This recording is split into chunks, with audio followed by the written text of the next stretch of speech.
Po, fillimisht duhet të thënë që kuadri ligjor apo legjislacioni penal i Kosovës për sa i përket luftës korrupsionit, por edhe themelimi apo funksionimi i Agjencisë kundër korrupsionit janë ndërtuar që vite më parë dhe pas shpalljes pavarësisë është intensifikuar edhe ligji ka qenë për kompetencat e zgjeruara për konfiskimin e pasurisë e paligjshme. Për sa i përket pranës ligjore apo normimit të kësaj çështje që është një dukuri në të gjitha shtetet është sfidë dhe do ta diskutojmë çdo vit, mirë po kritikat janë të mirëseardhura, por arsyet kryesore unë i konsideroj që mos mbështetja ndoshta e qeverisë për kërkesat që i ka Këshilli Gjyqësor i Kosovës dhe Këshilli Prokurorial për ndërtimin e kapaciteteve të plota për ta luftuar profilin e lartë të korrupsionit, sepse nuk mjafton të kemi vetëm prokuror apo gjyqtar, por duhet të kemi edhe staf mbështetës edhe për prokurorët, edhe për gjyqtarët, kur e trajtojnë një çështje komplekse, të madhe, me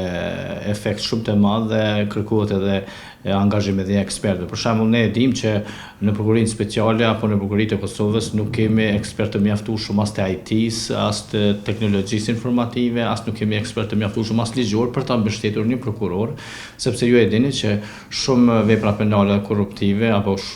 korrupsioni bëhet përmes projekteve të cilat fare nuk kanë lidhje me punën e prokurorit dhe prokurori duhet të mbështetet te ekspertët e tij për ta trajtuar një land me efikasitet dhe për të arritur që ta bëj përgjegjës një zyrtar të lartë, profile të lartë. Pra, këtë do ta diskutojmë me vite dhe e kemi bërë në raportin e Komisionit Evropian, por edhe në raportet ndërkombëtare që thuhet atje se ka lëvizje të hershme, pra është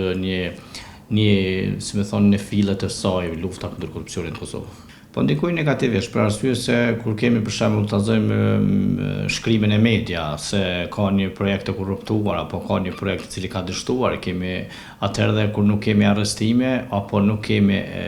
aktakuza dhe dënime përfundimtare, sepse fundit Komisioni Evropian dhe Bashkimi Evropian neve si shtet aspirant për tu antarësuar janë namat me dënimet efektive ndaj personave të korruptuar, nuk namat vetëm me hetimet apo me ngritjen e aktakuzave, por se a janë dënuar, pra kur e keni një konkluzion nga Bashkimi Evropian se nuk janë dënuar persona të dyshuar, atëherë dije që keni dështuar përballë standardeve të cilat kërkohen për antarësimin e BE. Shkaqet kryesore janë mos ndërtimi i kapaciteteve për ta hartuar një aktakuzë të suksesshme dhe duke qenë se dështon hartimi apo ngritja e një aktakuze të suksesshme, atëherë edhe gjyqtarët mbi bazën e asaj aktakuze jo të fortë, jo të qëndrueshme, nuk mund të shqiptojnë edhe dënime efektive apo dënime të mëdha të cilat do ta kënaqin besimin e publikut për të ndjekur kryesjet e veprave penale të korrupsionit, sepse korrupsioni ngryr interesin publik, pra dikush një grup apo një person pasurohet, ndërkohë që pëson publiku. Kjo është shumë e rrezikshme nëse ka një rast konkret, mirë po nuk mjafton të thuhet vetëm qasje njanshme, por duhet argumentuar dhe nëse ka pasur një anshmëri apo jo objektivitet, duhet shikuar edhe shkallën e parë dhe shkallën e dytë, sepse mund të kemi jo objektivitet apo anshmëri në shkallën e parë, por duhet të shikojmë se mos është i lidhur zinxhiri edhe në shkallën e dytë apo shkallën e tretë të gjykimit. Prandaj mendoj që është vetëm një hipotezë dhe nuk besoj që është një konkludim i argumentuar.